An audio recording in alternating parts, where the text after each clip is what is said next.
বিদ্যুৎ বিভাগের line checking কাজের লক্কড় মার্কা একটা গাড়ি ড্রাইভ করে আহমদ মুসা বারবারোস বুলেভার্ড থেকে ১০১ নম্বর বাড়ির সংযোগ রাস্তায় প্রবেশ করল। আহমদ মুসার পরনেও বিদ্যুৎ বিভাগের লাইনম্যানদের পোশাক, মাথার চুল অগোছালো, চেহারায় রোদ পোড়া ক্লান্ত ভাব, পায়ে পুরনো ময়লা বুট। বিদ্যুৎ বিভাগের গাড়িটি ১০১ নম্বর বাড়ির সংযোগ রাস্তায় ঢুকতেই দুজন লোক এসে হাত তুলে গাড়ির সামনে দাঁড়ালো। গাড়ি দাঁড় করালো সে। কোথায় যাও? একজন বলল। ১০০ নম্বর বাসা থেকে টেলিফোন করেছে, জরুরি। স্থানীয় তার্কিশ ভাষায় বলল আহমদ মুসা। এ ধরনের প্রয়োজনীয় কয়েকটি বাক্য সে গত আধা ঘন্টা ধরে মুখস্থ করেছে। উত্তর শুনে লোক দুজন একটু দ্বিধায় পড়ে গেল। পরস্পর মুখ চাওয়াচাই করল। একজন আরেকজনকে বলল, নিশ্চয় লাইনে কোনো সমস্যা দেখা দিয়েছে, জরুরি টেলিফোন করেছে। অবশেষে তারা সামনে থেকে সরে গেল। হাত দিয়ে ইশারা করে যেতে বলল। হাঁফ ছেড়ে বাঁচল আহমদ মুসা। ওদের দুজনের পকেটে রিভলভার আছে। তাদের পকেটের ওজন দেখে তা বুঝতে পেরেছে সে। সে সাথে আরও বুঝতে পারল বাড়িটাকে তারা কড়া পাহারায় রেখেছে। আহমদ মুসার লক্কড় মার্কা পিকআপ বাড়ির গাড়ি বারান্দায় থামল। হাতে প্লাস্টিকের ছোট্ট থলে নিয়ে লাফ দিয়ে গাড়ি থেকে নামল সে। গাড়ি বারান্দার পরেই ৩ ধাপের সিঁড়ি পেরিয়ে উপরে উঠলে মূল বারান্দা। মূল বারান্দাতেই বড় দরজা। এই দরজা দিয়ে প্রবেশ করা যায় বাড়ির ড্রয়িং রুমে। কিন্তু সে এ দরজার দিকে না এগিয়ে বারান্দাটির পাশ দিয়ে বাড়িটিতে প্রবেশ করার আরেকটি বড় দরজার দিকে এগোল। বাড়িতে প্রবেশের এটাই প্রধান দরজা। দরজায় দ্রুত নক করল আহমদ মুসা। কাজের তাড়া থাকলে যেমনটা হয়। দরজা খুলে গেল। দরজায় দাঁড়িয়ে গুন্ডাকৃতির একজন মানুষ কঠোর মুখে ভীষণ বিরক্তি প্রকাশ করল আহমদ মুসাকে দেখে। কিছু বলতে চাচ্ছিল লোকটি। তার আগে আহমদ মুসা বলল, আমি ইলেকট্রিশিয়ান, ভেতর থেকে জরুরি কল করেছে বলে অনুমতি না নিয়েই ভেতরে ঢুকে গেল। লোকটি এমনটা আশা করেনি। সে দুধাপ পিছিয়ে গিয়ে দুহাত প্রসারিত করে বাধা দিয়ে বলল, এই দাঁড়াও, যেতে পারবে না এখন। আমি জিজ্ঞেস করে দেখি তোমাকে কেউ ডেকেছে কিনা। যাও, জিজ্ঞেস করে এসো, বলল আহমদ মুসা। লোকটির দুদিকে প্রসারিত হাত নেমে এলো নিচে। তুমি এখানেই দাঁড়াও, আমি ভেতরের লোকের সাথে কথা বলছি, বলে লোকটি পকেট থেকে মোবাইল বের করে পেছন ফিরে দাঁড়ালো কথা বলার জন্য। আহমদ মুসার বাম হাতে ছিল একটা টুলস ব্যাগ, ডান হাত খালি। লোকটি ঘুরে দাঁড়াতে আহমদ মুসার ডান হাত দ্রুত তার পকেটে চলে গেল, আর বাম হাতের টুলস ব্যাগ বাম কাঁধে তুলে নিয়ে হাতটি মুক্ত করল। আহমদ মুসার ডান হাত বেরিয়ে এলো একটা ভাঁজ করা ছোট্ট রুমাল নিয়ে। লোকটা তখন সবে সম্পূর্ণ ঘুরে দাঁড়িয়েছে। আহমদ মুসা দুধাপ এগিয়ে গেল দ্রুত, বিড়ালের মতো নিঃশব্দে। সঙ্গে সঙ্গেই তার বাম হাত চোখের পলকে পেঁচিয়ে ধরল লোকটির গলা সাঁড়াশির মতো। সেই সাথে তার ডান হাতের রুমাল এসে চেপে বসল লোকটির নাকে। লোকটি নিজেকে ছাড়িয়ে নিতে প্রাণপণ চেষ্টা করল কয়েক মুহূর্ত, কিন্তু পারল না। কয়েক মুহূর্তেই সে জ্ঞান হারিয়ে ফেলল। আহমদ মুসা তার সংজ্ঞাহীন দেহ ডিঙ্গিয়ে বাড়ির ভেতরে প্রবেশ করল। ভেতরটায় একটা লাউঞ্জ। লাউঞ্জের চারদিকেই ঘর। পশ্চিম উত্তর কোণে একটা সিঁড়ির উপর দিকে উঠে গেছে। সিঁড়ির গোড়া দিয়ে লাউঞ্জ থেকে একটা করিডোর চলে গেছে পশ্চিম দিকে। আহমদ মুসাদের পাওয়া তথ্য সত্য হলে এই বাড়িতেই এনে তোলা হয়েছে কিডন্যাপড হওয়া অসুস্থ বিচারপতিকে। বাড়ির ভেতর বাইরেও পাহারা, এটাই তার প্রমাণ। কিন্তু এখন কোন দিকে অগ্রসর হবে বুঝতে পারল না সে। লাউঞ্জের বাম দিকের ঘরগুলো সবই দরজা বন্ধ। ভাবল আহমদ মুসা একতলার কোনো ঘরে অবশ্যই তিনি নেই। এসব ঘরে সাধারণত প্রহরী ও বাড়ির কর্মচারীরাই থাকে। হয় তাকে আন্ডারগ্রাউন্ড কোনো ফ্লোরে রাখা হয়েছে, না হয় উপরতলার কোথাও। বাড়িটি ৩ তলা। সিঁড়ি দিয়ে উপরতলায় ওঠা যায়, কিন্তু পশ্চিম দিকের করিডোরটি কোথায় গেছে? আহমদ মুসা এগোলো সিঁড়ির গোড়ার দিকে। সিঁড়ির গোড়ায় পৌঁছেই সে দেখতে পেল সিঁড়ির গোড়া থেকে করিডোরের যে দেয়াল শুরু হয়েছে, সিঁড়ির গোড়ার পরেই এ সংলগ্ন দেয়ালে লিফটের দরজা। লিফটের দরজার ফ্লোর ইন্ডিকেটরে গ্রাউন্ড প্রথম ও দ্বিতীয় ফ্লোরে, আগে আরও 2টি ফ্লোর ইন্ডিকেটর। ইউজি 1 ও ইউজি 2 রয়েছে, এর অর্থ আন্ডারগ্রাউন্ডে 2টি ফ্লোর আছে এবং এই লিফট দিয়ে সেখানে যাওয়া যাবে। আহমদ মুসা পা তুলল লিফটের দিকে যাওয়ার জন্যে। এ সময় তার মনে হলো তার পেছনে মানুষ। পকেটের হাতটা রিভলভারের বাঁটটা চেপে ধরল। মাথা ঘোরাতে যাবে, কিন্তু তার আগে দুপাশ থেকে 2টি শক্ত বস্তু এসে তার মাথায় চেপে বসল। স্পর্শ থেকে বুঝল 2টি রিভলভারের নল। আহমদ মুসা পকেট থেকে হাত বের না করে ওদেরকে কথায় জড়িয়ে নিতে চাইল। বলল সে, তোমরা কে, কি চাও? কথার সাথে সাথে দুজন তার সামনে এসে দাঁড়ায়। তাদেরও হাতে রিভলভার। আহমদ মুসা মাথা থেকে রিভলভারের নল এক তিলও সরেনি। তার সামনের দিকে দাঁড়ানো একজন বলল, আমরা কে, কি চাই? তা নয়, তুমি কে, কি জন্য এখানে ঢুকেছ সেটা বলো। তোমরা আমাকে এই প্রশ্ন করছো কেন? তোমরা জানো আমি কে? বলল আহমদ মুসা। কেন প্রশ্ন করছি জানো না? গেটের আমাদের প্রহরীকে তুমি সংজ্ঞাহীন করে ভেতরে ঢুকেছ। তুমি বিদ্যুৎ বিভাগের লোকও নও। কে তুমি? বলল সে আগের লোকটি। কথা বলার জন্য আহমদ মুসা মুখ তুলেছিল লোকটির দিকে। তাকাতে গিয়ে সিঁড়ির মাথায় দাঁড়ানো একটা মেয়ের উপর চোখ পড়ল তার। হাতে তার বই, পরনে ক্রিম রঙের প্যান্টের উপর ক্রিম রঙের বিশেষ কাটিংয়ের কোট। হঠাৎ আহমদ মুসার মনে পড়ল এটা বসফরাস কলেজ অব টেকনোলজির ছাত্রীদের ইউনিফর্ম। মেয়েটি বিস্ময় বিস্ফারিত চোখে এদিকে তাকিয়ে। আহমদ মুসার চোখে চোখ পড়তে মেয়েটি কয়েক ধাপ উপরে উঠে আড়ালে সরে গেল। উত্তর না দিয়ে আহমদ মুসাকে এদিক ওদিক তাকাতে দেখে ধমক দিয়ে সে লোকটি তার রিভলভার আহমদ মুসার দিকে তাক করে বলল, চালাকি করার চেষ্টা করো না, চারদিকের গুলিতে মাথার খুলি উড়ে যাবে। কি জানতে চাও তোমরা? বলল আহমদ মুসা শান্ত কণ্ঠে। ক্রোধে ফেটে পড়ল সামনের লোক। আহমদ মুসার কপালে রিভলভার ঠেকিয়ে বলল, তুমি এখানে কেন এসেছ? তোমরা জানো না যে প্রধান বিচারপতিকে উদ্ধার করতে এসেছি আমি এখানে? তাকে তোমরা কিডন্যাপ করে এখানে নিয়ে এসেছ। লোকটির মতোই উচ্চ স্বরে দৃঢ় কণ্ঠে বলল আহমদ মুসা। সামনের লোকটি আহমদ মুসার কপাল থেকে রিভলভার সরিয়ে আহমদ মুসার হাঁটুতে একটা লাথি মারল এবং দুধাপ পেছনে সরে গিয়ে চিৎকার করে বলল, এবার তুই মর। তার হাতের রিভলভারটা আবার উঠে আসতে লাগলো আহমদ মুসার লক্ষ্যে। লাথিটা খুব জোরেই মেরেছিল। আহমদ মুসা তার পাটা একটু শিথিল করে না নিলে হাঁটুটা প্রায় ভেঙেই যেত। এভাবে আকস্মিক লাথি খেলে পড়ে যাবার কথা। আহমদ মুসাও পড়ে যায়, এমন একটা সুযোগই চাইছিল সে। পড়ে যাওয়ায় সে পেছন থেকে টার্গেট করা 2 রিভলভারের আওতার বাইরে চলে এসেছে। পড়ে যাওয়ার সময় আহমদ মুসার দেহ থেকে মেঝে স্পর্শ করার আগেই তার ডান হাত পকেট থেকে বের করে নিয়ে এসেছে রিভলভার। আহমদ মুসা চিৎ হয়ে পড়ে গিয়েছিল বলে তাকে লাথি মারা লোকটি তার সামনেই ছিল। এবার তুই মর বলে লোকটি তার রিভলভারের ট্রিগার টেপার আগে আহমদ মুসা তার ট্রিগার টিপে দেয়। আহমদ মুসার রিভলভারের গুলি 40 ডিগ্রি অ্যাঙ্গেলে গিয়ে লোকটির বাম বক্ষবিদ্ধ করে।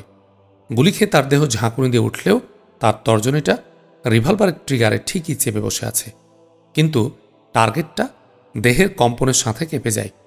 গুলিটা আহমদ মুসার মাথার উপর দিয়ে গিয়ে পেছনে দাঁড়ানো একজন রিভলভারধারীর হাঁটুতে গিয়ে বিদ্ধ হয়। লোকটির হাত থেকে রিভলভার পড়ে যায়।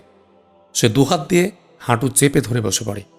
আহমদ মুসা প্রথম গুলি করে দ্বিতীয় গুলিটি করল সামনে দাঁড়ানো দ্বিতীয় লোকটিকে লক্ষ্য করে। সে তখনও পড়ে আছে চিৎ হয়ে। দ্বিতীয় গুলি করে সে চোখ ফিরিয়ে দেখল পেছনে দাঁড়ানো অন্য লোকটি তার ডান পাশে। লোকটি রিভলভার উঠে এসেছে আহমদ মুসার লক্ষ্যে।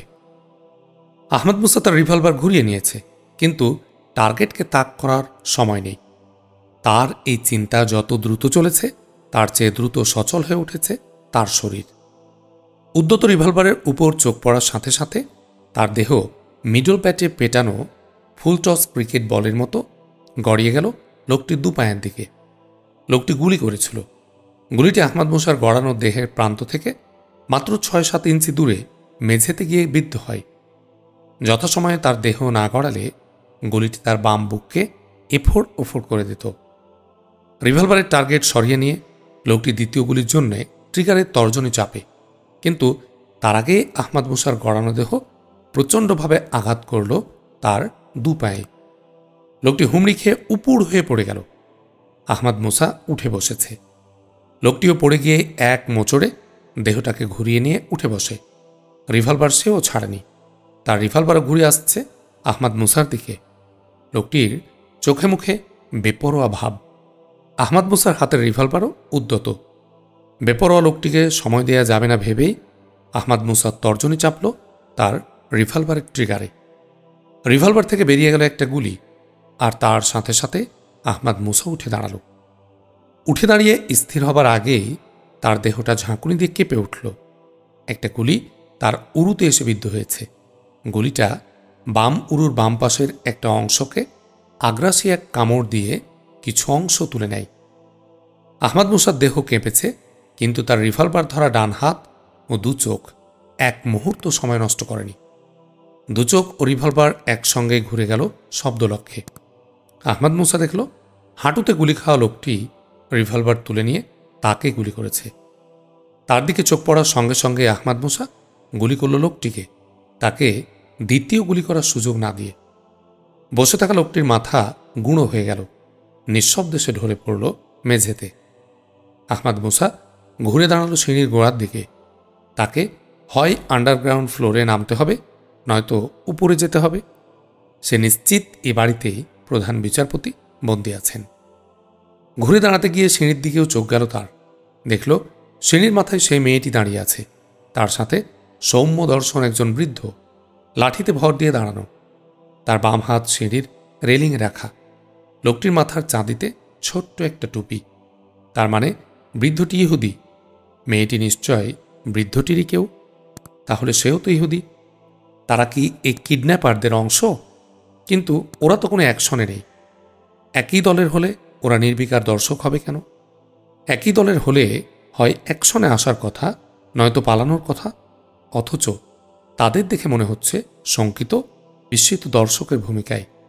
একই বাড়িতে তাহলে এরা কারা? আহমাদ মুসার চোখে মুখে যখন এসব প্রশ্ন, তখন শঙ্কিত বিস্মিত বৃদ্ধটি বলে উঠল, এসব এখানে কি ঘটছে? কেন ঘটছে? ওরা কারা? আপনি কে? এক নিঃশ্বাসে অনেক প্রশ্ন করে থামল বৃদ্ধটি। কণ্ঠে তার শঙ্কা উদ্বেগ ঝরে পড়ল। আপনি এ লোকটিকে চেনেন না? এরা তো এই বাড়ির লোক মনে হচ্ছে, বলল আহমাদ মুসা। না, এদের তো আমি চিনি না। আমি উপরের তলায় থাকি, নিচতলাটা আমি ভাড়া দিয়েছি ডেভিড ইয়াহুদ নামে একজন ভদ্রলোককে অফিস করার জন্য। তারা কয়েকদিন হলো এখানে এসেছেন, বলল বৃদ্ধটি। ডেভিড ইয়াহুদকে আপনি কতদিন ধরে চেনেন? আহমাদ মুসার জিজ্ঞাসা।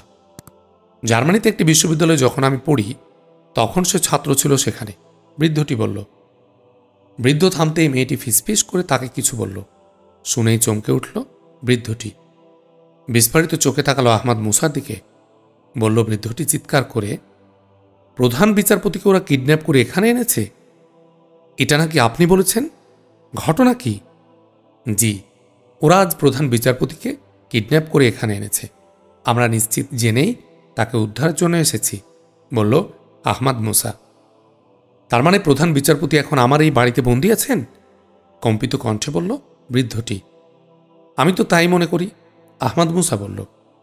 উপরের তলায় নেই, আমি উপরে থাকি বলে নিশ্চিত করে বলতে পারি। তাহলে নিচতলায় আছেন, চলুন দেখি, বলল বৃদ্ধটি। বাবা, উনি তো আহত, উরুতে গুলি লেগেছে ওনার, বলল মেয়েটি। মেয়েটির হাতে তখনও কয়েকটি বই। ঠিক তো, যাও তুমি গিয়ে ফার্স্ট এইড বক্সটা নিয়ে এসো, আমি নিচে নামছি, বলল বৃদ্ধটি। না, এসব এখন নয়, আসুন আগে প্রধান বিচারপতির সন্ধান করি, ওটাই বেশি জরুরি। জরুরি তো অবশ্যই, সাধারণ ব্যান্ডেজে সময় বেশি লাগবে না, বলল মেয়েটি। আমার হাঁটুতে ক্রেপ গার্ডার আছে, আমি ওটা টেনে উপরে তুলে নিয়েছি, অন্তত রক্ত বন্ধ হয়ে যাবে এতে, বলল আহমাদ মুসা। বৃদ্ধটি এক হাতে সিঁড়ির রেলিং ধরে অন্য হাতে লাঠিতে ভর দিয়ে নিচে নেমে এলো। তার সাথে মেয়েটিও নেমে এলো। আহমাদ মুসাও সিঁড়ির গোড়ায় চলে এসেছে। বৃদ্ধ ও মেয়েটি এসে তার সামনে দাঁড়ালো। বৃদ্ধটি বলল, আমি David Herzel, Bosphorus college of technology থেকে আমি রিটায়ার করেছি। ফিজিক্স পড়াতাম, তবে অধ্যাপনা নয়, ব্যবসায় ছিল মূল নেশা। এখন ব্যবসাটা কর্মচারীরা দেখে। আর বৃদ্ধ মেয়েটিকে পরিচয় করিয়ে দিতে গিয়ে বলল, আমার মেয়ে হান্না হাগেরা, বসফরাস কলেজ অব টেকনোলজির ছাত্র, কলেজ হোস্টেলেই সে থাকে। আপনি বোধহয় কলেজ থেকেই ফিরে যাচ্ছিলেন? আহমাদ মুসা বলল মেয়েটিকে লক্ষ্য করে। কি করে বুঝলেন? বলল মেয়েটি। তার বিস্ময় ভরা দৃষ্টি আহমদ মুসার দিকে। কয়েকটি বই হাতে নিয়ে আপনি নামছিলেন, আহমদ মুসা বলল। মেয়েটি হাতের বইগুলোর দিকে তাকিয়ে হেসে বলল, ভুলে গিয়েছিলাম বইগুলোর কথা। এই জরুরি বইগুলো নেয়ার জন্যে আধা ঘন্টা আগে বাসায় এসেছিলাম। ফিরতে গিয়ে এই সাংঘাতিক ঘটনার মুখে পড়লাম। সাংঘাতিক ঘটনা না ঘটিয়ে উপায় ছিল না। চলুন আমরা নিচে গিয়ে দেখি, বলে আহমদ মুসা চলতে শুরু করলো লিফটের দিকে। তার পাশাপাশি হাঁটতে শুরু করলো হান্না হাগেরা ও বৃদ্ধ ডেভিড হার্জেল। আহমদ মুসা গিয়ে দাঁড়ালো লিফটের সামনে। নিচে নামার জন্য ডাউন বাটনে চাপ দিল, কিন্তু লাইট ইন্ডিকেটর জ্বলল না। লিফটের দরজার চারদিকটা একবার দেখল সে। তারপর টপে ফ্লোর ইন্ডিকেটর ডান পাশে প্রায় অদৃশ্য একটা বোতামের উপর চাপ দিল। সঙ্গে সঙ্গে ডাউন মুভিং ইন্ডিকেটরটা জ্বলে উঠল। বৃদ্ধ ডেভিড হার্জেল নীরবে আহমদ মুসার সব কাজ দেখছিল। তার চোখে মুখে বিস্ময়। লিফটের মুভিং ইন্ডিকেটর যে বিদ্যুৎ কানেকশনের অভাবে কাজ করছে না তা বুঝলে কেমন করে? প্রায় অদৃশ্য বাটন সে খুঁজে পেল কেমন করে এত দ্রুত? আর টপ ফ্লোর ইন্ডিকেটরের দুপাশে অনুরূপ বাটন আছে, কিন্তু ডান দিকের বাটনটাই চাপল কেন? এসব প্রশ্ন ও একরাশ বিস্ময় নিয়ে বৃদ্ধ ডেভিড হার্জেল বলল, ফ্লোর ইন্ডিকেটর দুপাশে অনুরূপ বাটন আছে। আপনি কি করে বুঝলেন ডান পাশের বাটন টিপলে লিফট বিদ্যুৎ কানেকশন পাবে? এ ব্যবস্থা তো আপনারাই করে রেখেছেন। বাম বাটনের সারফেসের দিকটা দুই অর্ধবৃত্তে বিভক্ত এবং ডানেরটি বিভক্ত নয়। এতে বামেরটি ডিসকানেক্ট আর কানেক্ট করার বাটন। আহমদ মুসা বলল, আপনার আইকিউ তো অসাধারণ। এ পর্যন্ত কেউ না বলে দিলে এই গোলকধাঁধা ভাঙতে পারেনি। আপনার কাছেই প্রথম এই গোলকধাঁধা পরাজিত হলো, বলল বৃদ্ধ। শুধু আইকিউ নয়, লড়াইতেও উনি অসাধারণ। উনি যে অবস্থায় পড়েছিলেন তার বাঁচা অবিশ্বাস্য ছিল। কিন্তু উনি শুধু বাঁচেননি, যাদের পরাজয় অকল্পনীয় ছিল তারা সবাই মরেছে উনার হাতে, মেয়েটি বলল। আসুন আসুন, বলে লিফটে প্রবেশ করল আহমদ মুসা মেয়েটির কথা শেষ হবার আগেই। ডেভিড হার্জেল ও হান্না লিফটে প্রবেশ করল। প্রথমে তারা সার্চ করল underground floor on. Lift underground floor on a পৌঁছলে আহমদ মুসা বৃদ্ধ ও মেয়েটিকে লিফট থেকে নামতে অনুরোধ করে লিফট লক করে পরে নিজে নামল। লিফট লক করার দরকার হলো কেন জিজ্ঞাসা ছিল বৃদ্ধ ডেভিড হার্জেলের। যাতে অন্য কোনো ফ্লোর থেকে কেউ লিফট ব্যবহারের সুযোগ না পায়, আহমদ মুসা বলল। ও বুঝেছি, আর ইতোমধ্যে আন্ডারগ্রাউন্ড ফ্লোর 2 থেকে কেউ পালাতে না পারে, এই জন্যই এ ব্যবস্থা। আপনি অনেক দূরের ভবিষ্যৎকেও দেখেন, বলল হান্না হাগেরা। এটা ভবিষ্যৎ দর্শন নয়, ভবিষ্যৎ স্রষ্টা ছাড়া আর কেউ জানেন না। আমি যেটা করেছি সেটা কমন সেন্সের ব্যাপার, আহমদ মুসা বলল। আন্ডারগ্রাউন্ড ফ্লোর অন কতকগুলো প্রায় ফাঁকা কক্ষের সমষ্টি। সব কক্ষে অনুসন্ধান হলো, কিন্তু কিছুই মিলল না। অফিস ঘরের টেবিলে একটা ছোট্ট নোটশিট। আজকে তারিখ দেয়া উপরের শিটটাতে শুধু বিক্ষিপ্ত কিছু লেখা। শিটটা দেখে আহমদ মুসা পকেটে পড়ল। বলল, মেয়েটি ও বৃদ্ধকে লক্ষ্য করে, এ ফ্লোরটি বন্দি কাউকে রাখার উপযুক্ত নয়, চলুন নিচের ফ্লোরটিতে দেখি, বলে সবাই আহমদ মুসার পিছনে পিছনে পা বাড়ালো। সবাইকে নিয়ে লিফট নেমে এলো আন্ডারগ্রাউন্ড ফ্লোর 2, মানে আন্ডারগ্রাউন্ড ফ্লোরের সবচেয়ে নিচের তলায়।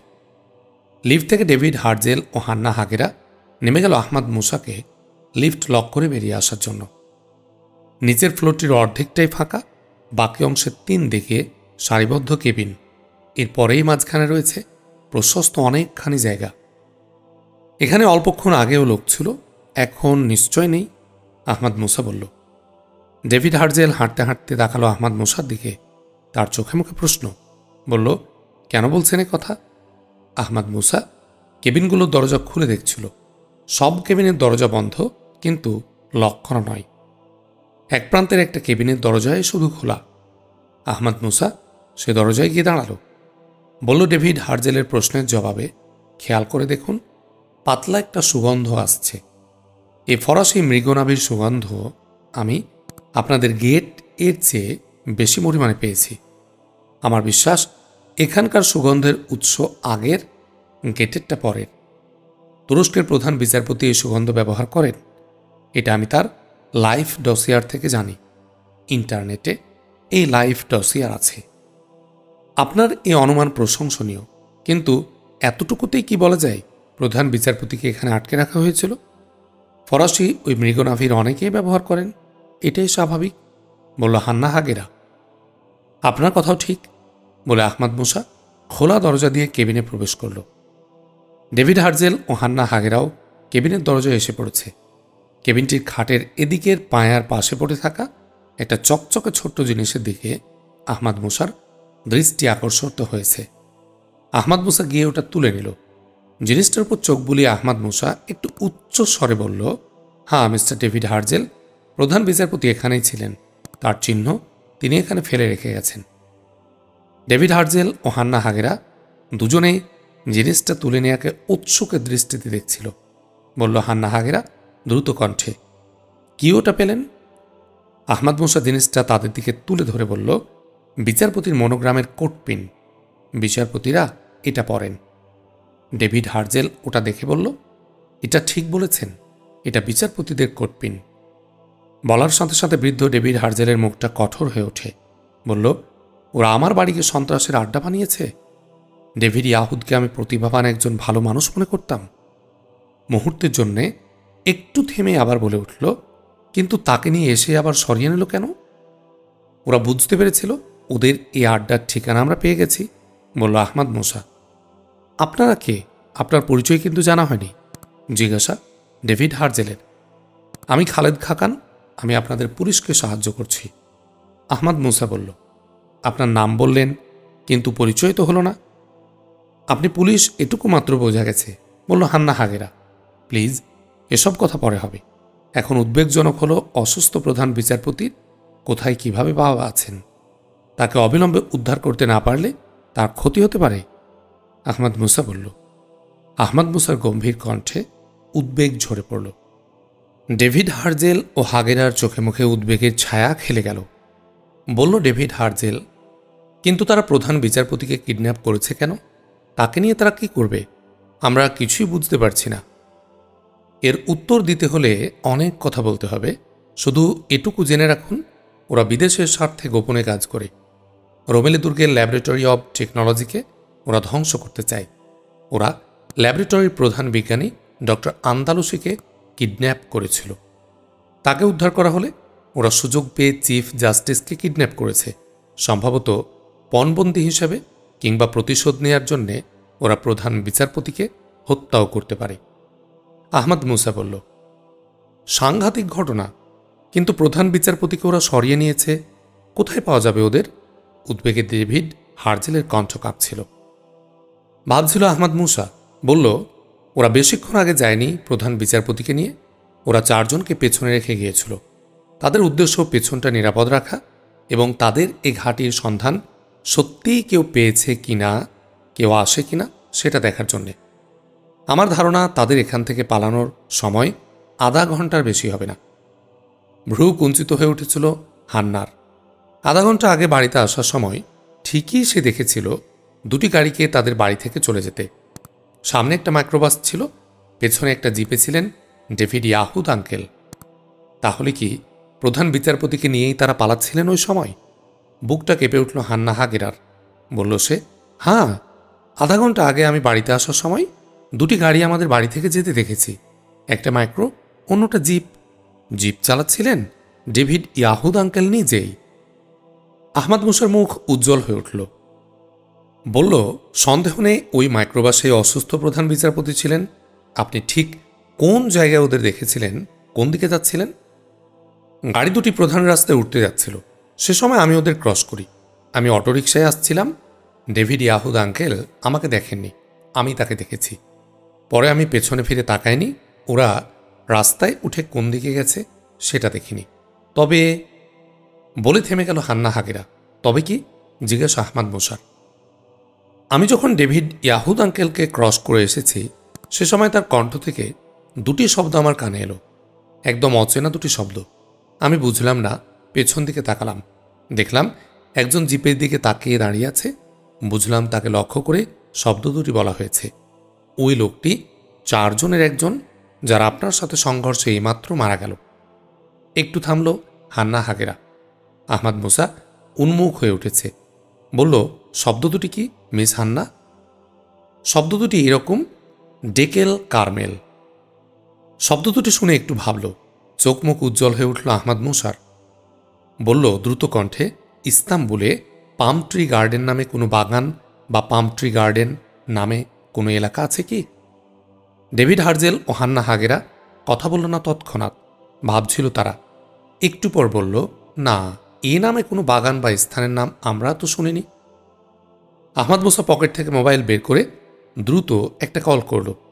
ওপারের সাড়া পেয়ে সে বলল, আমি Khaled Khakan, general mister Mostafa. ইস্তাম্বুলে পাম ট্রি গার্ডেন বা পাম গার্ডেন এলাকা বলে কোনো কিছুকে আছে? না মিস্টার খালেদ, এমন নামের স্থান বা গার্ডেন তো ইস্তাম্বুলে নেই। আপনি কোথায়? আমি ওই ঠিকানা থেকে কথা বলছি। এখান থেকে ওরা পালিয়েছে।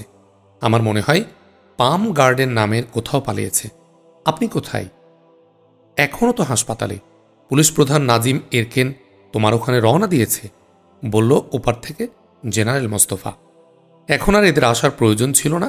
যাক, শুনুন, আপনার পাশে কি কম্পিউটার আছে? আহমদ মুসা বলল, হ্যাঁ আছে। কেন বলছেন? কি করতে হবে? বলল জেনারেল মোস্তফা ওপার থেকে। আপনি দয়া করে ইন্টারনেটে ইস্তাম্বুল ফাইলে পাম ট্রি গার্ডেন অথবা ডেকেল কারমেল নামে কিছু পান কিনা দেখুন। আমি আপনার উত্তরের অপেক্ষা করছি। আহমদ মুসা বলল, বুঝেছি খালেদ খাকান, আমি দেখছি। ধন্যবাদ, সালাম। ওপার থেকে মোবাইল অফ হয়ে গেল। আহমদ মুসা হাত নিচে নামালো, কিন্তু মোবাইলটা হাতে রাখল। ডেভিড হার্জেল ও হান্না হাগেরা আহমদ মুসার দিকে তাকিয়েছিল। তাদের চোখে মুখে প্রশ্ন। মোবাইলে কথা দু একটা তাদেরও কানে গেছে। বলল ডেভিড হার্জেল। আহমদ মুসা তাদের দিকে ঘুরে তাকালেন। তাহলে ডেকেল কারমেল অর্থ কি পাম ট্রি গার্ডেন? হ্যাঁ, আহমদ মুসা বলল। এটা তো হিব্রু শব্দ। জিজ্ঞাসা ডেভিড হার্জেলের। হ্যাঁ, হিব্রু শব্দ, আহমদ মুসা বলল। কিন্তু এর অর্থ আমি ইহুদি হয়েও জানি না, আপনি জানলেন কি করে? বলল ডেভিড হার্জেল। ইসরায়েল একটা মৃত ভাষাকে জীবিত করেছে তো, তাই এর প্রতি স্বাভাবিক আগ্রহ আছে আমার, আহমদ মুসা বলল। জেনারেল মোস্তফাকে? মিস্টার খালেদ খাকান, বলল হান্না হাগেরা। তার চোখে মুখে বিস্ময়। আহমদ মুসা হাসল, বলল, উনি তুরস্কের নিরাপত্তা গোয়েন্দা বিভাগের প্রধান হাজি জেনারেল মোস্তফা কামাল। তাহলে তো মনে হয় আপনি তার চেয়ে বড়। তুরস্কের নিরাপত্তা গোয়েন্দা প্রধানকে যিনি নির্দেশ দিতে পারেন, তিনি তো নিশ্চয় অসম্ভব বড় কেউ হবেন। আপনি যেটুকু পরিচয় দিয়েছেন তার সাথে আপনার কাজ তো মেলে না, হান্না হাগেরা বলল। বড় হবার প্রয়োজন হয় না। বন্ধু স্থানীয় যারা, তাদের নির্দেশ দেয়া যায়। এমনকি অবস্থা বিশেষে যে কেউ যে কাউকে নির্দেশ দিতে পারে, আহমদ মুসা বলল। কিছু বলতে যাচ্ছিল ডেভিড হার্জেল। তখন মোবাইল বেজে উঠল আহমদ মুসার। থেমে গেল ডেভিড হার্জেল। আহমদ মুসা দ্রুত মোবাইল উঠিয়ে নিয়ে সালাম দিতেই ওপার থেকে জেনারেল মোস্তফা বলে উঠল, হ্যাঁ মিস্টার খালেদ খাকান, আপনার চেষ্টা সফল। পাম ট্রি গার্ডেনের সন্ধান পাওয়া গেছে। এটা একটা বাসা কাম ল্যাবরেটরি। কার বাসা? জিজ্ঞাসা আহমদ মুসার। ইস্তাম্বুলের university of technology school of advance ফিজিক্সের retired professor Abu Abdur Rahman আরিয়ের বাসা। তার ব্যক্তিগত ল্যাবরেটরি রয়েছে ওই বাড়িতে, বলল জেনারেল মোস্তফা। তার পরিচয় সম্পর্কে আপনি কত দূর জানেন? জিজ্ঞাসা আহমদ মুসার। তিনি পার্টিকেল ফিজিক্সের একজন প্রতিভাবান প্রফেসর। লেবাননে জন্ম। লেখাপড়া শেষে ইস্তাম্বুল বিশ্ববিদ্যালয়ে চাকরি নিয়ে এসে তুরস্কেই থেকে গেছেন। রিটায়ার করার পর অধিকাংশ সময় ইউরোপে কাটান। কদিন আগে তিনি জার্মানিতে গিয়েছিলেন, ফিরেও এসেছেন সম্ভবত, বলে একটু থামল জেনারেল মোস্তফা। তারপর বলল, তার সম্পর্কে এত কথা কেন? পাম গার্ডেনের বা খোঁজ করছেন কেন? সব বলবো। আপনি অবিলম্বে সাদা পোশাকের পুলিশ দিয়ে বাড়ির গোটা কমপ্লেক্স ঘিরে ফেলার ব্যবস্থা করুন। বাড়ি থেকে কেউ বেরোলে তাকে গোপনে আটকে রাখার ব্যবস্থা করুন। আমি ওখানে আজ যাচ্ছি। বাড়িটার ঠিকানা বলুন, আহমদ মুসা বলল। বাড়ির নম্বর ও লোকেশন আহমদ মুসাকে জানিয়ে জেনারেল মোস্তফা বলল, পুলিশ প্রধান নাজিম এরকেনও আমি জানাচ্ছি। আমিও যাচ্ছি ওখানে। আপনার অনুমান মিথ্যা না হলে আপনি সন্দেহ করছেন প্রধান বিচারপতিকে সরিয়ে সেখানে নিয়ে রাখা হয়েছে। একটা কথা মিস্টার খালেদ খাকান, আপনাকে অসুস্থ মনে হচ্ছে। আপনি ঠিক আছেন তো? কেমন করে মনে হলো আমি অসুস্থ? জিজ্ঞেস করল আহমদ মুসা। আপনি নিশ্চয় একটা কথা জানেন না, আমি একজন সাউন্ড অ্যানালিস্টও। আপনার কথার প্রতিটা শব্দের মধ্যে সূক্ষ্ম একটা কম্পন আছে।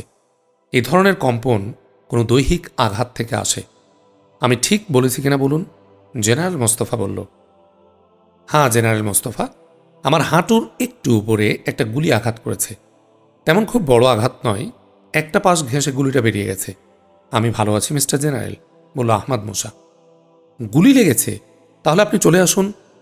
না, আমি আসব। আপনার চিকিৎসার পর আমরা ওদিকে যাব। আমি বলে দিচ্ছি বাড়িটা ঘিরে রাখবে। প্রায় এক নিঃশ্বাসে দ্রুত কণ্ঠে বলল কথাগুলো জেনারেল মোস্তফা। এই তো, আপনি ব্যস্ত হয়ে পড়েছেন, এজন্যই কথাটা গোপন করেছিলাম। আপনাকে কিছু ভাবতে হবে না। চিকিৎসার যদি কিছু থাকে করেই আমি ওখানে যাচ্ছি।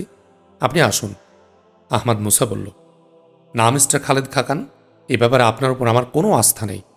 আপনি আপনার নিজের উপর অবিচার করেন, অথচ সুবিচারের শুরু নিজের হক থেকেই। আল্লাহ এটা চান, বলল গম্ভীর কণ্ঠে জেনারেল মোস্তফা। আমি এটা মানি, অবস্থার কারণে ব্যতিক্রম কখনো হতেই পারে। এক্ষেত্রে কনসেশন আল্লাহ দিয়েছেন। আহমদ মুসা বলল, আজ ওই ধরনের কনসেশন আল্লাহ দেবেন না। আমি রাখছি, আপনি কথা রাখবেন, তারপর ওখানে যাবেন। আমি যাচ্ছি। ধন্যবাদ, বলে আহমদ মুসাও মোবাইল অফ করে দিল। আহমদ মুসা কথা শেষ করতেই ডেভিড হার্জেল বলল, পাম গার্ডেন পেয়েছেন? কোথায়? ওখানে যাবেন এক্ষুনি? সন্ধান পেয়েছেন ওনারা পূর্ব ইস্তাম্বুলের পাহাড় এলাকায়। হ্যাঁ জনাব, আমাকে যেতে হবে, আহমদ মুসা বলল। ঠিক আছে, যাবেন। আগে চলুন, আপনার আঘাতের শুশ্রূষা দরকার, তারপর যাবেন। দরকার হলে আমিই আপনাকে পৌঁছে দেব, বলল হান্না হাগেরা। ঠিক আছে, চলুন, আহমদ মুসা বলল। সবাই বেরিয়ে এলো বেসমেন্ট থেকে। সিঁড়ি দিয়ে পাশাপাশি উপরে উঠছিল আহমদ মুসা, হান্না হাগেরা, সামনে ডেভিড হার্জেল। আপনার কি ক্রেপ ব্যান্ডেজ আছে? জিজ্ঞেস করল আহমদ মুসা। আপনি ইস্তাম্বুলে খুব বেশি দিন আগে আসেননি তাহলে, বলল হান্না হাগেরা। কেন বলছেন এ কথা? আহমদ মুসা বলল, কারণ ইস্তাম্বুলে এটা আইন যে কলেজ লেভেলের প্রত্যেক মেয়েকে সিভিল ডিফেন্স ও নার্সিং ট্রেনিং এবং হাসপাতালে 3 মাস কাজ, এবং এই লেভেল ছেলেদেরকে 3 মাস সামরিক ট্রেনিং ও 3 মাস সামরিক ক্যাম্পে থাকা বাধ্যতামূলক। এই সাথে প্রতিটি বাড়িতে একটি মিনি মেডিকেল কাউন্টার থাকতে হবে, বলল হান্না হাগেরা হাসি মুখে। উঠে এসেছে তারা দোতলায়। ওপরে ওঠার পরে লাউঞ্জের মতো প্রশস্ত একটা জায়গায় গুচ্ছাকারে সোফা সাজানো। হান্না হাগেরা আহমদ মুসাকে সোফায় বসার আমন্ত্রণ জানিয়ে বলল, মেডিকেল জিনিসপত্র সব ঠিকঠাক করে আমি আসছি। আহমদ মুসা বসল। পাশে বসল ডেভিড হার্জেলও। ডেভিড হার্জেল বসে আহমদ মুসার দিকে চেয়ে বলল, আমি বিস্মিত হচ্ছি মিস্টার খালেদ খাকান। ডেভিড ইয়াহুদের সাথে দীর্ঘদিনের পরিচয়ে আমি তাকে চিনতে পারিনি। আমি বুঝতে পারছি না তার এসব করার পেছনে লক্ষ্য কি, স্বার্থটা কি। ওরা সম্ভবত একটা গুরুত্বপূর্ণ গবেষণা কর্ম চুরি করতে চায়, আহমদ মুসা বলল। কি বিষয়ের গবেষণা কর্ম? জিজ্ঞাসা ডেভিড হার্জেলের। সম্ভবত পার্টিকেল ফিজিক্সের কোনো বিষয়, আহমদ মুসা বলল। পার্টিকেল ফিজিক্সের বিখ্যাত গবেষক প্রফেসর আরিয়ের তো ডক্টর ডেভিড ইয়াহুদের সাথে সম্পর্ক খুবই ঘনিষ্ঠ। সে আবার পার্টিকেল ফিজিক্সের কোন গবেষণা কর্ম নিয়েও এমন হন্যে হল? ফিজিক্সের মতো কোনো গবেষণা কর্ম নিয়ে তার তো আগ্রহী হওয়ার কথা নয়, বলল ডেভিড হার্জেল। আহমদ মুসা বিস্মিত হল প্রফেসর আরিয়ের নাম শুনে। এই প্রফেসর আরিয়ে নিশ্চয় প্রফেসর আবু আব্দুর রহমান আরিয়ে। উনিও তো পার্টিকেল ফিজিক্সের প্রফেসর, বলল আহমদ মুসা। মিস্টার ডেভিড হার্জেল, আপনি কি প্রফেসর আরিয়েকে চেনেন? আগে তো প্রায়ই দেখা হতো, এখনও সিনাগগে মাঝে মাঝে দেখা হয়। লোকটা খুব গুণী লোক। বিজ্ঞানের জগৎ ছাড়া তার আর কোনো জগৎ নেই, বলল ডেভিড হার্জেল। তা উনি থাকেন কোথায়? জিজ্ঞাসা আহমদ মুসার।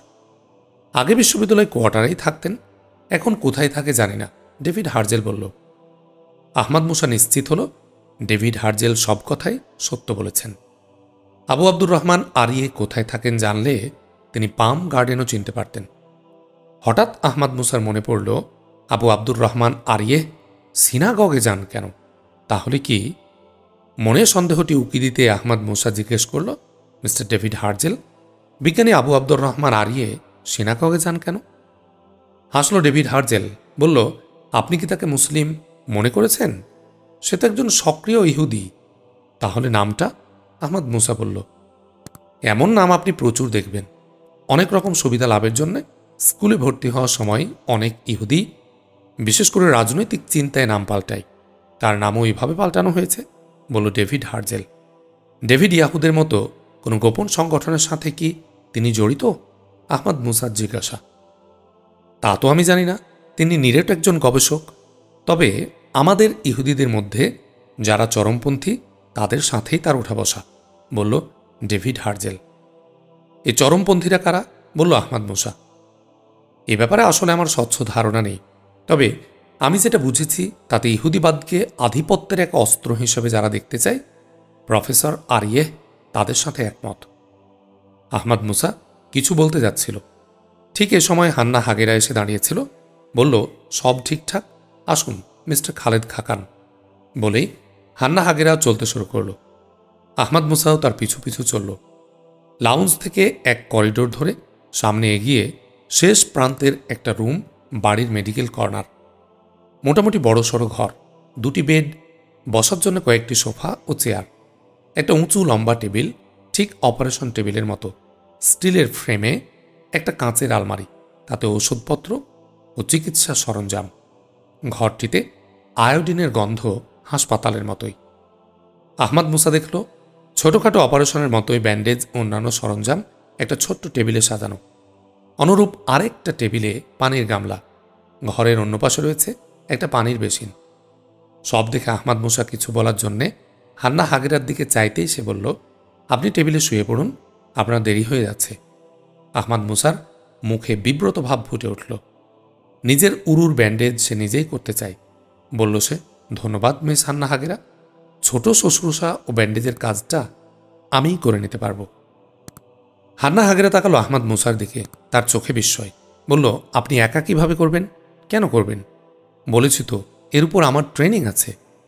সরি, নিজের যে কাজটা নিজে করতে পারা যায় সে কাজটা আপনিও নিশ্চয় অন্য কাউকে দেবেন না, বলে হাসল আহমদ মুসা। আহমদ মুসার দিকে একবার গভীর দৃষ্টিতে চাইল হান্না হাগেরা। ঠোঁটে ফুটে উঠল এক টুকরো হাসি। বলল, নিজে করার মতো কাজ এটা নয়, বিশেষ করে সাহায্যকারী যখন থাকে। আমি বুঝেছি আপনি একটু গোঁড়া মুসলমান, তাই তো? না, আমি গোঁড়া মুসলমান নই।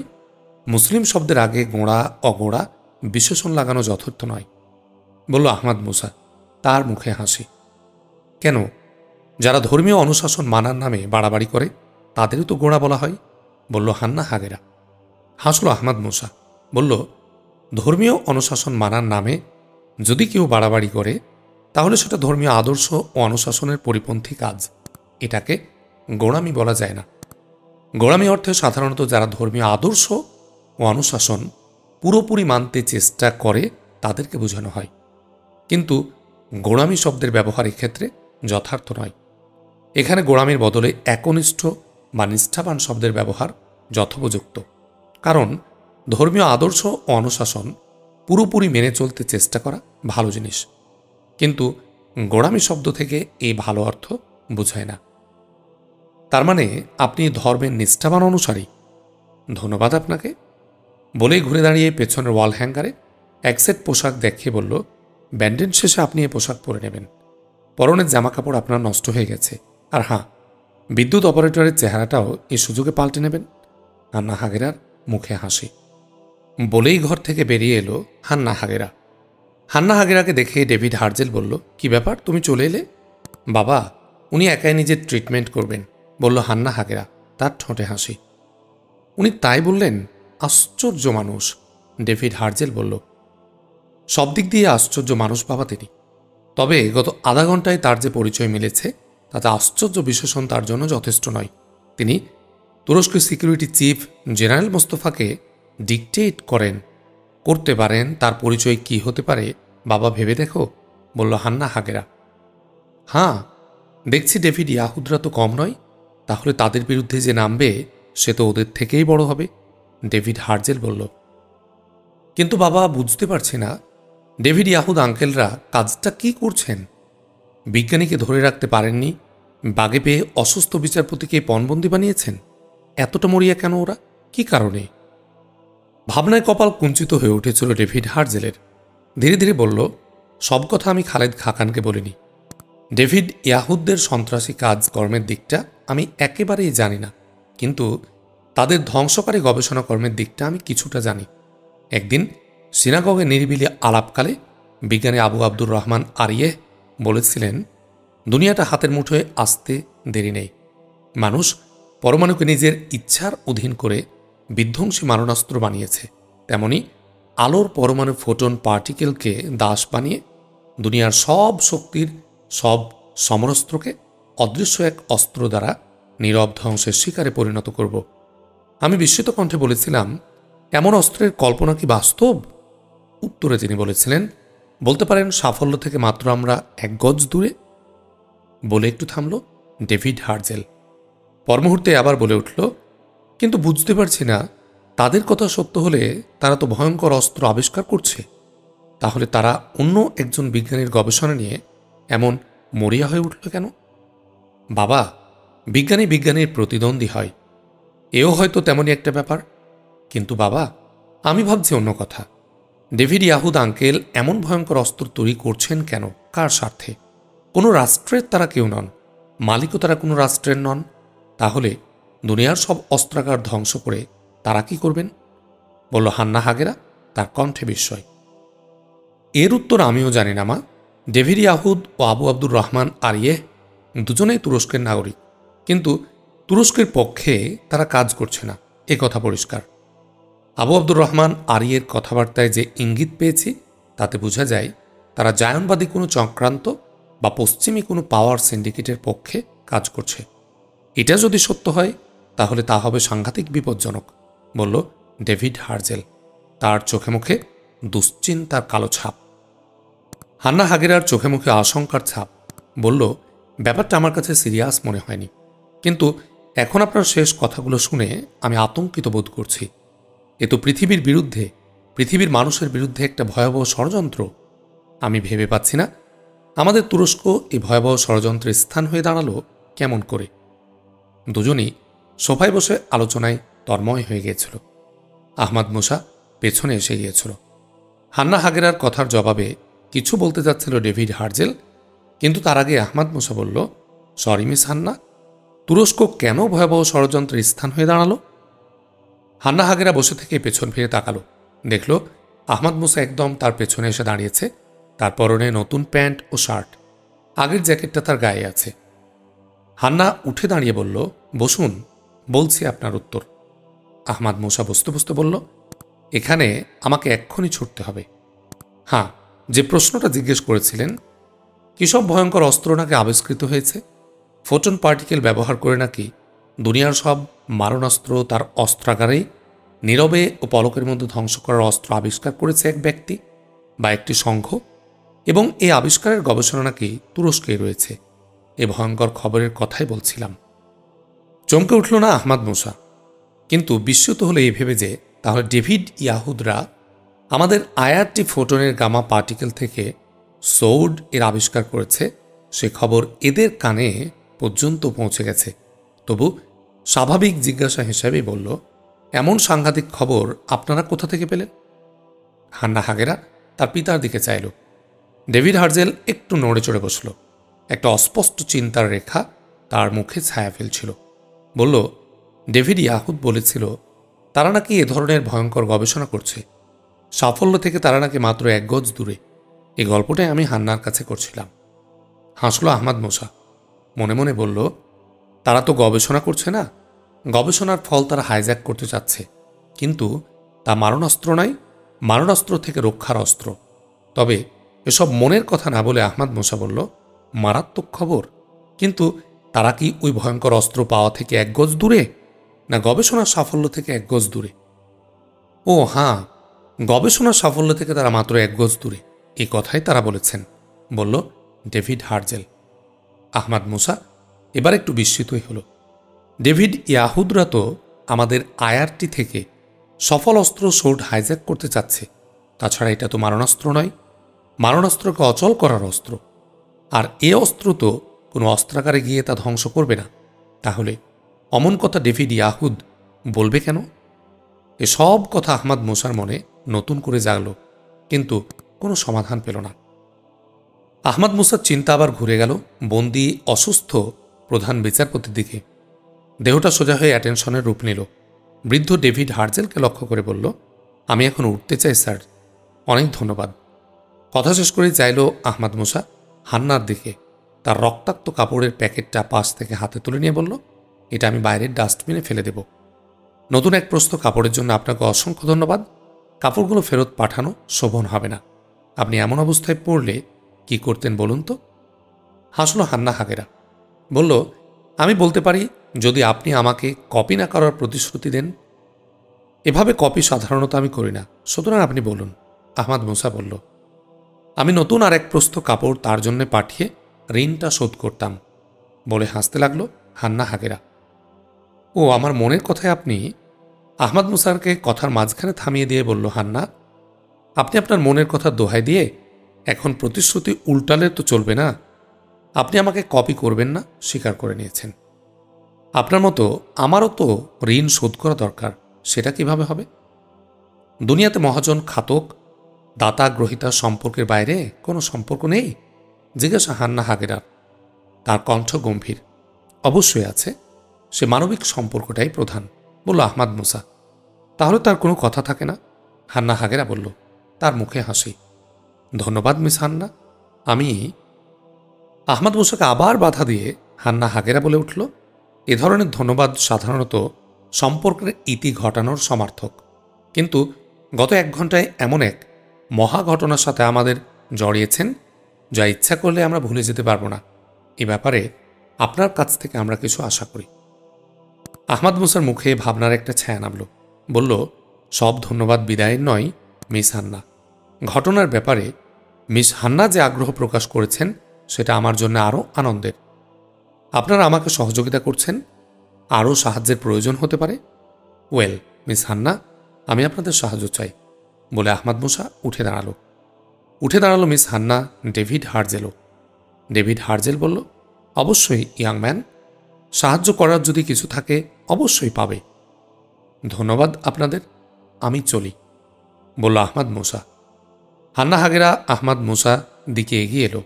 আহমাদ মুসার হাত থেকে রক্তাক্ত জামা কাপড়ের প্যাকেট নিয়ে বলল, ট্র্যাসে, আমি ওটা ফেলে দিতে পারবো, চলুন আপনাকে গাড়ি পর্যন্ত পৌঁছে দিই। আহমাদ মুসা গাড়িতে উঠলে হান্না হাগেরা বলল, আমরা তুরস্কের কোনো কাজে লাগলে খুশি হব। সত্যি আপনার সাথে 1 ঘন্টা আমার কাছে 1000 বছরের মতো দীর্ঘ মনে হচ্ছে। আহমাদ মুসা গাড়ি স্টার্ট দিয়েছিল। আসি মিস হান্না, প্রার্থনা করুন বিপদটা তাড়াতাড়ি যেন কেটে যায়। ওকে বাই, বলল আহমাদ মুসা। হান্না হাগেরা বলতে চাইল, বিপদ তাড়াতাড়ি শেষ হলে তো আপনি হাওয়া হয়ে যাবেন। কিন্তু বলল সে, ঈশ্বর আমাদের উপর সদয় হন। আসুন স্যার, বাই। হান্না হাগেরা ফিরে এলো তার পিতার কাছে।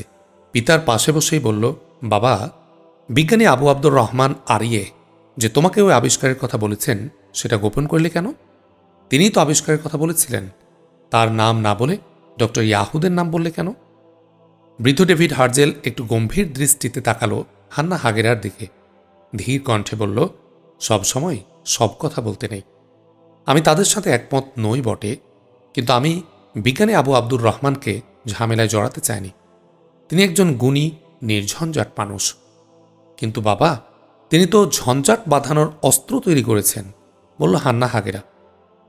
তা হয়তো করেছেন, কিন্তু আমি মনে করি তিনি কোনো বিশেষ গরজে এটা নাও করতে পারেন। বিজ্ঞানীরা কোনো সিংহাসনে বসতে চান না, তারা বসতে চান তারই অধিকাংশ ক্ষেত্রে বিজ্ঞানীদের ব্যবহার করে।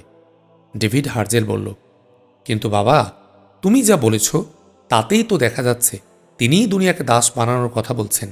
তার মানে তিনি অস্ত্রের জোরে দুনিয়াকে দাস বানাতে চান, বলল হান্না হাগেরা। তিনি চান এ কথা ঠিক নয়, তিনি হয়তো জায়নবাদীদের কোনো রাজনৈতিক অভিলাষের শিকার হয়েছেন। ডেভিড হার্জেল বলল, এই জায়নবাদীরা কারা বাবা? শুনেছি জার্মানিতে নিরীহ ইহুদিরা যে মার খেল তার পেছনে ছিল এই জায়নবাদীদের হাত। তারা কারা? এখন তারা কি চাচ্ছে? বলল হান্না হাগেরা। এসব বিষয় নিয়ে তুমি মাথা ঘামিও না হান্না, ওরা বিপজ্জনক। শুধু সেদিন জার্মানিতে নয়, এখনও দুনিয়া জুড়ে নিরীহ ইহুদিরা তাদের হাতে মার খাচ্ছে। এরা ওদের চাঁদা দিয়ে চলায় অসহায় গর্ধব মাত্র। কিছু বলে কোনো লাভ নেই, বলল ডেভিড হার্জেল। তার চোখে মুখে বেদনার প্রকাশ। তাহলে কি ওদের ভয়ে তুমি বিজ্ঞানী আবু আব্দুর রহমানের নাম খালেদ খাকানের কাছে বলনি? জিজ্ঞাসা হান্নার। না না না, ভয়ে নয়, সমবেদনায়। বিজ্ঞানী লোকটাকে আমার কাছে নিরীহ বলে মনে হয়। ভয় করলে ডেভিড ইয়াহুদের নামই বলতাম না, বলল ডেভিড হার্জেল। তাহলে আমাকে ভয় করতে বলছো কেন? জিজ্ঞাসা আবারও হান্না হাগেরার। ভয় না করলেও আমার কিছু করার ক্ষমতা, সময় কোনোটাই নেই। কিন্তু তুমি ভয় করলে অনেক কিছু করার সময় ও সুযোগ তোমার আছে। আমি চাই না এ পথ তুমি মাড়াও। এ পথকে ভয়ের চোখে দেখাই নিরাপদ, ডেভিড হার্জেল বলল। তার কণ্ঠ গম্ভীর। সঙ্গে সঙ্গে কোনো উত্তর দিল না হান্না। গাঢ় একটা ভাবনা তার ছায়ার চোখে মুখে। এ সময় বলল হান্না অনেকটা স্বগত কণ্ঠেই, ঠিক আছে বাবা, কিন্তু এ অব্যাহত ষড়যন্ত্রের প্রতিরোধ করবে কে? আমি জানি না মা, হয়তো খালেদ খাকানরাই, বলে উঠে দাঁড়ালো ডেভিড হার্জেল। হান্না হাগেরার ভাবনা কাতর চোখে মুখে এক টুকরো প্রশান্তির আলো জ্বলে উঠল খালেদ খাকানের নাম শুনে। সোফায় গা এলিয়ে দিল হান্না হাগেরা। গাড়ি বারান্দায় গিয়ে গাড়ি থামতেই ডেভিড ইয়াহুদ লাফ দিয়ে গাড়ি থেকে নামল। দ্রুত বারান্দার 3টি ধাপ পেরিয়ে বারান্দায় উঠে গেল। বারান্দায় দাঁড়িয়েছিল বিজ্ঞানী Abu Abdur Rahman আরিয়ে। Abu Abdur Rahman আরিয়ের চোখে মুখে উত্তেজনা। সে দাঁড়িয়েছিল যেন ডেভিড ইয়াহুদের অপেক্ষায়। ডেভিড ইয়াহুদ বারান্দায় উঠে আসতেই তার সাথে হ্যান্ডশেক করে আবু আব্দুর রহমান আরিয়ে তাকে টেনে নিয়ে ঘরে ঢুকে গেল। পাশাপাশি সোফায় বসে আবু আব্দুর রহমান আরিয়ে বলল, আপনারা এ কী করলেন? এ বিপজ্জনক বন্দীকে এখানে নিয়ে এলেন কেন? করার কিছু ছিল না, দ্রুত সিদ্ধান্ত নিতে হয়েছে। বন্দীকে আমরা তুলেছিলাম ডেভিড হার্জেলের ওখানে। আমাদের একটা ভুলের জন্যে ওই ঠিকানাটা প্রতিপক্ষের হাতে চলে যেতে পারে। সন্দেহ করেই দ্রুত ওখান থেকে আমরা সরে আসি, বলল ডেভিড ইয়াহুদ। ওইভাবে এ ঠিকানাও শত্রুপক্ষের জানা হয়ে যেতে পারে। এ সিদ্ধান্ত ঠিক হয়নি, আবু আব্দুর রহমান আরিয়ে বলল। ঠিক হয়নি এটা আমি জানি। এই সেন্সিটিভ ঠিকানার উপর কারো কোনো প্রকার সন্দেহের দৃষ্টি না পড়ে এ সার্বিক প্রচেষ্টা আমাদের রয়েছে। এখন কি করা যায় সেটা বলুন, বলল ডেভিড ইয়াহুদ। আমরা যে গবেষণার কাজ এখানে করছি তার অগ্রাধিকার সবার উপরে। যে কোনো মূল্যে এর গোপনীয়তা ও নিরাপত্তা রক্ষা করতে হবে। আমি মনে করি বন্দীকে অবিলম্বে অন্য কোথাও শিফট করুন, বিজ্ঞানী আবু আব্দুর রহমান বলল। কিন্তু ইস্তাম্বুলে নিরাপদ কোনো আশ্রয় আমাদের আর নেই। এখানে বন্দীকে রাখা ঠিক হবে না, এ বিষয়ে আমিও একমত। তাহলে কি করা যায় বলুন, বলল ডেভিড ইয়াহুদ। আপনারা প্রধান বিচারপতিকে কেন বন্দী করেছেন বলুন তো, জিজ্ঞাসা বিজ্ঞানী আবু আব্দুর রহমানের। বিজ্ঞানী হাতছাড়া হয়ে যাওয়ার পর সুযোগ পেয়ে তাৎক্ষণিক সিদ্ধান্তে তাকে পণবন্দী করা হয়েছে, চাপ সৃষ্টি করে বিজ্ঞানীকে ফেরত পাওয়া বা অন্য কোনো সুবিধা লাভের ক্ষীণ আশায়, বলল ডেভিড ইয়াহুদ। আপনাদের সিদ্ধান্ত ঠিক তাৎক্ষণিক, সুচিন্তিত নয়। কারণ প্রধান বিচারপতির বিনিময়ে তারা বিজ্ঞানীকে আমাদের হাতে তুলে দেবে না। প্রধান বিচারপতিকে উদ্ধারের জন্য তারা সর্বশক্তি নিয়োগ করবে। প্রধান বিচারপতিকে বন্দী করে রাখার মধ্যে কোনো লাভ নেই, 16 আনায় ক্ষতির আশঙ্কা, বিজ্ঞানী আবু আব্দুর রহমান বলল। আপনার পরামর্শ কি তাহলে, জিজ্ঞাসা ডেভিড ইয়াহুদের। চোখ বন্ধ করে এক মুহূর্তে ভেবে বিজ্ঞানী আবু আব্দুর রহমান বলল, তাকে ছেড়ে দিয়ে আসায় সব দিক দিয়ে মঙ্গল। প্রধান বিচারপতিকে পেলে ওদের অনুসন্ধান বন্ধ হয়ে যাবে। আমাদের এই গুরুত্বপূর্ণ ঘাঁটি রক্ষা পেয়ে যাবে এবং নতুন করে সংঘবদ্ধ হয়ে আমরা নতুন উদ্যোগে কিছু করার সুযোগ পাব। ডেভিড ইয়াহুদ একটু ভেবে বলল, আপনার যুক্তি ঠিক মিস্টার আরিয়ে। তাহলে ওদের আমি বলে দিই ওরা তাকে রাস্তার পাশে কোনো এক জায়গায় ফেলে রেখে আসবে। উনি কি অবস্থায় আছেন, জিজ্ঞাসা বিজ্ঞানী আবু আব্দুর রহমানের। উনি সংজ্ঞাহীন অবস্থায় আছেন। আগে চোখ বাঁধা ছিল, এখন বাধা নেই, বলল ডেভিড ইয়াহুদ। ঠিক আছে, যেভাবে বলেছেন সেটাই করুন, আপদ বিদায় হোক, বিজ্ঞানী আবু আব্দুর রহমান বলল। আসছে আমি, বলে আসি ওদের, বলে ডেভিড ইয়াহুদ দ্রুত উঠে গেল। 2 মিনিট পরে ফিরে এলো ডেভিড ইয়াহুদ, বলল ওদের পাঠিয়ে দিয়েছি, সাবধানে কাজটা সারতে বলেছি। ডেভিড ইয়াহুদ বসল বিজ্ঞানী আবু আব্দুর রহমান আরিয়ের পাশে। এটাই ভালো হলো ডক্টর ডেভিড ইয়াহুদ, আমাদের অনেক ক্ষতি হয়েছে। নিশ্চিত লাভ ছাড়া ক্ষতির কিছু বাড়ানোর কোনো দরকার নেই, বিজ্ঞানী ডক্টর আরিয়ে বলল। সোফায় গা এলিয়ে দিয়েছিল ডেভিড, সোজা হয়ে বসল, তার সারা মুখ জুড়ে হতাশার ছাপ। বলল ধীরে ধীরে, অনেক দিনের পরিকল্পনার জাল পেতে বিজ্ঞানী ডক্টর আন্দালুসিকে ধরলাম, লাভ হলো না, জাল কেটে বেরিয়ে গেল। এ আহমাদ মুসাই অতীতে আমাদের বারবার সর্বনাশ করেছে, এবারের সর্বনাশটাও সেই করল।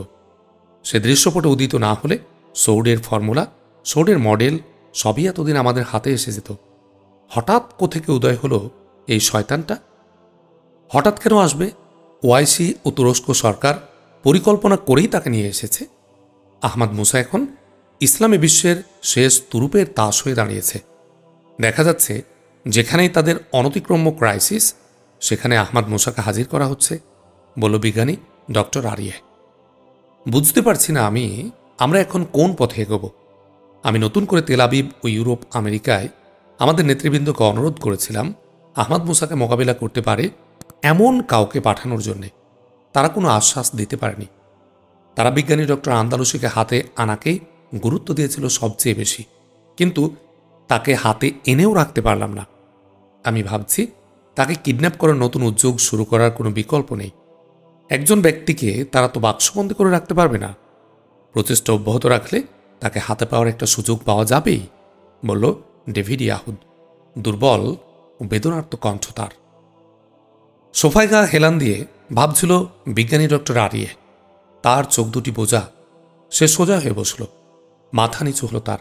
বলল, ফোটন পার্টিকেলসের ঝাঁককে একটা স্বয়ংক্রিয় ডিফেন্সিভ শিল্ডে পরিণত করা এবং তাকে স্বয়ংক্রিয় ক্যারিয়ারে পরিণত করে বন্দি মারণাস্ত্রকে গভীর মহাশূন্যে নিয়ে ধ্বংস করার বিজ্ঞান ও টেকনোলজি আমার কাছে এখনও আকাশ কুসুম বলেই মনে হয়। বুঝতেই পারছি না এই অসাধ্য কল্পনার একটা বিষয়কে ডক্টর আন্দালুসিরা কিভাবে বাস্তবে পরিণত করল। এ তো সর্বকালের সর্বশ্রেষ্ঠ ডিফেন্স টেকনোলজি। একে হাত করতে না পারলে তো আমাদের সব আশা ভরসায় শেষ হয়ে যাবে। হতাশ কণ্ঠস্বর বিজ্ঞানী ডক্টর আরিয়ের। আমাদের সাফল্য আর কত দূরে ডক্টর আরিয়ে? জিজ্ঞাসা ডেভিড ইয়াহুদের। ল্যাবরেটরি টেস্ট তো অনেক আগেই হয়ে গেছে। মডেল টেস্টও সফল হয়েছে। অপারেশন শুরুর জন্য প্রস্তুত হতে আরেক কিছুটা সময় লাগবে, বলল ডক্টর আরিয়ে। ডক্টর ইয়াহুদের চোখ দুটি উজ্জ্বল হয়ে উঠল। বলল, রোমেলি দুর্গের ওদের institute of research and technology, ওদের সোর্ড, ওদের বিজ্ঞানীরা আমাদের প্রথম টার্গেট হতে পারে না? সবার অলক্ষ্যে ওদের সব চিহ্ন আমরা দুনিয়ার বুক থেকে মুছে ফেলতে পারি না? একটা বিকল্প পথ হিসাবে এটা আমাদের সামনে আছে, কিন্তু এ পথে আছে অদৃশ্য দেয়ালের বাধা। ওদের সোর্ডের ডিফেন্সিভ শিল্ডের মনিটর যদি সুপার সেন্সিটিভ হয় এবং যদি সোর্ডের শিল্ড হাইয়েস্ট পাওয়ার পার্টিকেলের হয়, তাহলে আমাদের ফোটন সাইলেন্ট ডিস্ট্রাকশন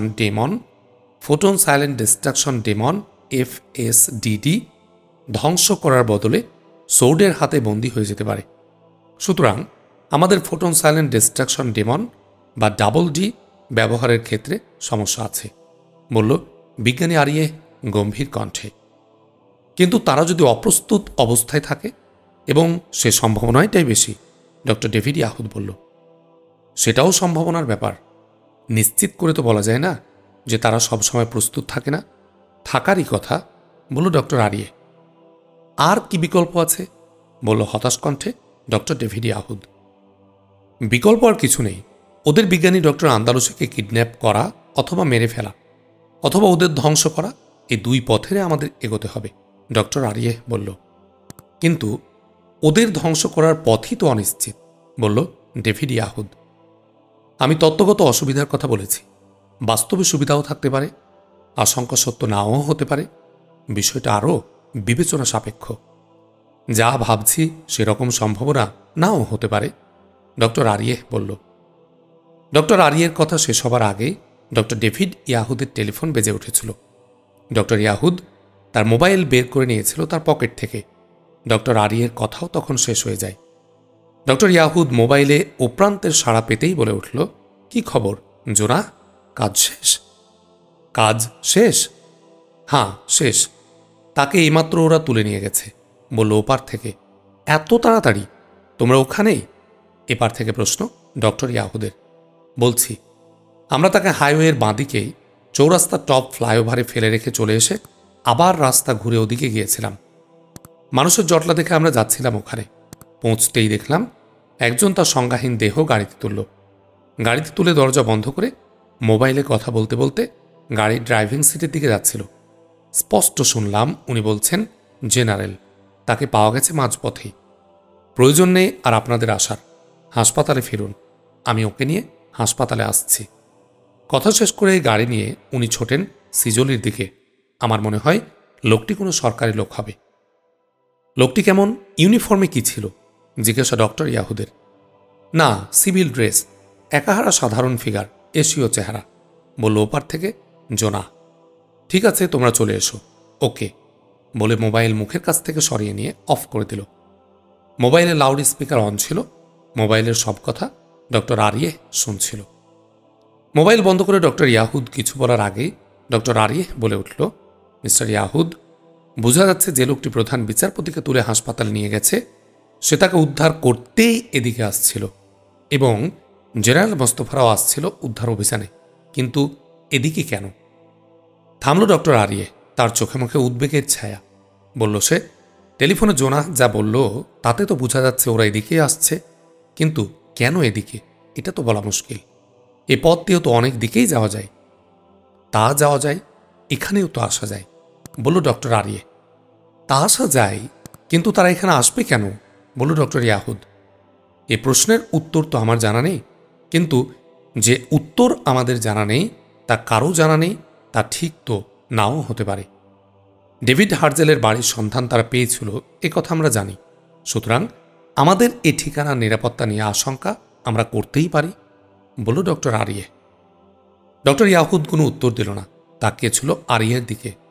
একটু সময় নিয়ে ধীর কণ্ঠে সে বলল, ডক্টর আরিয়ে, আপনি ঠিক বলেছেন, আহমাদ মুসা যেন বাতাস থেকে সবকিছুর গন্ধ পায়। এখন আমাদের করণীয় কি ভাবছেন? আমি আমাদের এই গুরুত্বপূর্ণ ঠিকানা নিরাপত্তা নিয়েই ভাবছি।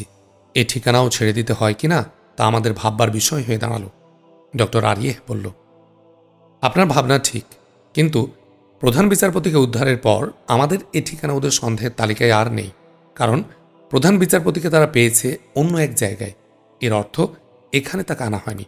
অতএব এ ঠিকানার সন্ধান তারা পেলেও এটা এখন তাদের ভুলে যাবার কথা, ডক্টর ইয়াহুদ বলল। আপনার যুক্তি ঠিক, প্রধান বিচারপতিকে উদ্ধারের পর আমাদের এ ঠিকানা নিয়ে তাদের ভাববার কথা নয়। এ যুক্তির সাথে আমি একমত, কিন্তু আশঙ্কা থেকে মুক্ত হতে পারছি না, ডক্টর আরিয়ে বলল। আশঙ্কা থাকাটা ভালো, আমরা সাবধান হতে পারব, কিন্তু সাবধান থাকার জন্য বেশি কিছু করার দরকার নেই, বলল ডক্টর ইয়াহুদ। আপনার কথাও ঠিক, কিন্তু আমাদের ডাবল ডি মানে ফোটন সাইলেন্স ডিস্ট্রাকশন ডেমন গবেষণার অংশ বিশেষ অন্যত্র আমি সরিয়ে ফেলতে চাই। বিশেষ করে মডেল ও টেস্ট অংশ অন্যত্র সরিয়ে রাখাই ভালো, শুধু রিসার্চ অংশ এখানে থাকবে, ডক্টর আরিয়ে বলল। কিন্তু এত বড় জায়গা কোথায় পাওয়া যাবে, জিজ্ঞাসা ডক্টর ইয়াহুদের। চিন্তা করুন, আমিও চিন্তা করছি। জায়গা অবশ্যই পাওয়া যাবে। ইউরোপ আমেরিকার দূতাবাস কর্তৃপক্ষ যারা ইস্তাম্বুলে আছেন তারাও আনন্দের সাথে আমাদের সাহায্য করবেন। ঈশ্বর আমাদের সহায় হন। আমরা আরও একটু ভাবনা চিন্তা করি। আপনি যেটা বলেছেন সেরকমই সিদ্ধান্ত হতে পারে, যদি জায়গাটা পাওয়া যায়। ধন্যবাদ ডক্টর আরিয়ে, আমি উঠি। আমাদের কোথায় কি অবস্থা একটু খোঁজ নিতে হবে। উঠে দাঁড়ালো ডক্টর ইয়াহুদ। ডক্টর আরিয়ে উঠে দাঁড়ালো, হাত বাড়িয়ে দিল ডক্টর ইয়াহুদের দিকে, বলল, ভাববেন না ডক্টর ইয়াহুদ, আমরা দুর্বল হইনি। পৃথিবীর সর্বশ্রেষ্ঠ মারণাস্ত্র এখন আমাদের হাতে। এই খবর কেউ না জানে, ইউরোপ আমেরিকাও নয়। ওরা জানলে পাগল হয়ে যাবে। আমাদের কোনো শর্ত এরা অপূর্ণ রাখবে না।